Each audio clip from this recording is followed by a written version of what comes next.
makikita natin na Intertropical Convergence Zone or ITCZ ang nakakaapekto partikular na sa may Southern Luzon, Visayas at sa may Mindanao. Kaya makikita niyo halos may mga cloud clusters dito sa may Southern Luzon at maging dito rin sa may labas ng Philippine Area of Responsibility na nasa bahagi nitong axis na tinatawag nating Intertropical Convergence Zone o pagsalubong ng hangin mula sa magkaibang hemispheres ng mundo. At ito ang inaasa natin magdadala ng mga pag-ulan, particular na sa malaking bahagi ng Southern Luzon. So ito yung Mimaropa, Calabarzon, kasama din yung Kamaynilaan. So malaking chance ng mga pag-ulan ngayon sa Metro Manila, gaya din sa Central Luzon.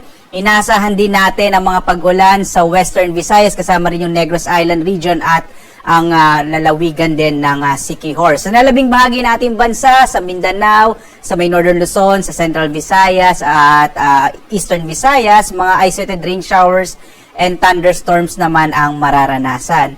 Sa ngayon nga, wala pa naman tayong minomonitor na low pressure area, bagamat may mga cloud clusters tayo ngayon na tinitingnan, pero wala pa rin tayong bagyo sa loob at labas ng Philippine Area of Responsibility.